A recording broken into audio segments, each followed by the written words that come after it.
কোরআন কারীম তেলাওয়াত করা ইবাদত, অনুধাবন করা ইবাদত, পালন করা ইবাদত, প্রচার করা ইবাদত, কোরআনের মানুষ হয় তো মুমিনের লক্ষ্য। আর এজন্যই আল্লাহ রাসূল সাল্লাল্লাহু আলাইহি ওয়াসাল্লাম তিলাওয়াতের ক্ষেত্রে সতর্কতা জানিয়েছেন আমাদেরকে, যেন তাড়াহুড়ো করে তেলাওয়াত না করি, অনুধাবন করে তেলাওয়াত করি।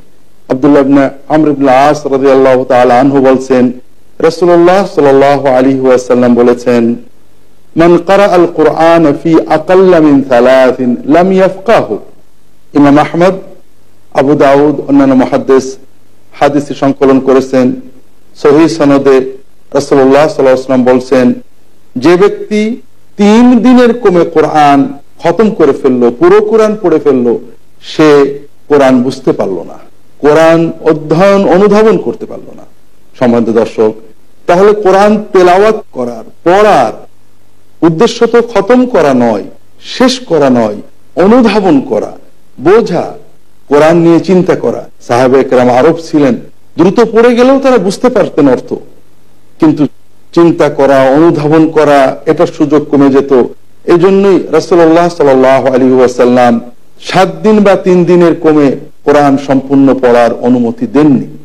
আব্দুল্লাহ ইবনে আমর ইবনে আস রাদিয়াল্লাহু তাআলা আনহু বলেন, রাসূলুল্লাহ সাল্লাল্লাহু আলাইহি ওয়াসাল্লাম আমাকে ডেকে পাঠালেন। তিনি আমাকে বললেন, আলাম উখবার আন্নাকা তাকুমুল লাইলা কুল্লাহ তাসুমুদ দাহরা ওয়া তাকরাউল কুরআন ফি কুল্লি লাইলা। আমাকে বলা হয়েছে যে তুমি নাকি, আব্দুল্লাহ ইবনে আমর ইবনে আস যুবক ছেলে, অল্প বয়সের ছেলে, এই 15, 16, 17, 18 বছর বয়স, তিনি মনের আবেগে ইবাদতের জন্য সারা রাত কোরআন তেলাওয়াত করতেন, তাহাজ্জুদে সারাদিন নফল সিয়াম পালন করতেন।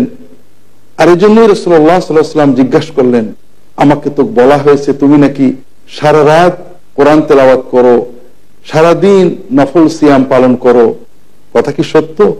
আব্দুল্লাহ ইবনে আমর ইবনে আস বললেন, বালা ইয়া রাসূলুল্লাহ, লাম উরিদ মিনহু ইল্লা খায়রান। ইয়া রাসূলুল্লাহ, এটা তো ঠিক কথা, কিন্তু আমি তো এটা কোনো অন্যায় নিয়তে করিনি, আমি তো ভালো নিয়তে আল্লাহর সন্তুষ্টি অর্জনের জন্য করেছি। রাসূলুল্লাহ সাল্লাল্লাহু আলাইহি ওয়াসাল্লাম বললেন, ইকরাআল কুরআন ফি শাহর, তুমি অন্তত সর্বোচ্চ চাইলে 1 মাসে কোরআন খতম করবে, পুরো কোরআন তুমি 1 মাস ধরে পড়বে, প্রতিদিন একটা অংশ পড়বে। আব্দুল্লাহ ইবনে আমর ইবনে আস বললেন, ইয়া রাসূলুল্লাহ, ইন্নী আকদিরু আলা আফদালা মিন যালিক, আমি তো এর চেয়েও ভালো করতে পারি। রাসূলুল্লাহ সাল্লাল্লাহু আলাইহি ওয়াসাল্লাম বললেন, প্রত্যেক 20 দিনে তুমি কোরআন খতম করো, 20 রাতে তুমি তাহাজ্জুদ কিয়ামুল লাইলে কোরআন পড়ে শেষ করো। রাসূলুল্লাহ সাল্লাল্লাহু আলাইহি ওয়াসাল্লামের সাহাবী, যুবক সাহাবী, অনেক বেশি ইবাদতের আবেগ, ইয়া রাসূলুল্লাহ, ইন্নী আকদিরু আলা আফদালা মিন যালিক, আমি তো এর চেয়েও ভালো পারি। রাসূলুল্লাহ সাল্লাল্লাহু আলাইহি ওয়াসাল্লাম বারবার যখন যুবক সাহাবী অনুরোধ করতে লাগলেন আরো একটু পড়ার অনুমতি দিতে, তিনি বললেন, ফাকরাহু ফি সাবঈন ওয়ালা আকাল্লা মিন যালিক, তুমি 7 দিনে কোরআন পূর্ণ পড়বে, এর চেয়ে বাড়াতে পারবে না, এর চেয়ে বেশি কোরআন কারীমকে 7 ভাগে ভাগ করে এক এক ভাগ এক এক রাত্রে, এর বেশি তুমি পড়বে না। ফাশাদ্দাতু আলাইহি ফাশাদ্দাদা আলাইয়া, আমি বারবার দাবি করতে লাগলাম এর চেয়ে একটু বেশি পড়ার অনুমতি দেন, তিনি অনুমতি দিলেন না। আর রাসূলুল্লাহ সাল্লাল্লাহু আলাইহি ওয়াসাল্লাম আরো পাশাপাশি বলে দিলেন যে, মান ক্বারাআল কুরআন ফি আকাল্লা মিন সালাস, যে ব্যক্তি 3 রাতের কমে কোরআন খতম করে ফেলবে, পূর্ণ পড়ে ফেলবে, সে ব্যক্তি কিছুই বুঝলো না, লাম ইয়াফকাহু, সে অনুধাবন করতে পারলো না, এই হৃদয়ঙ্গম করতে পারলো না। দর্শক, তাহলে কোরআন তেলাওয়াতের অর্থ তো হৃদয়কে নাড়ানো, ঈমানকে বৃদ্ধি করা, অনুধাবন করার চেষ্টা করা সাধ্য মতো, তবে অবহেলাটা ঠিক নয়।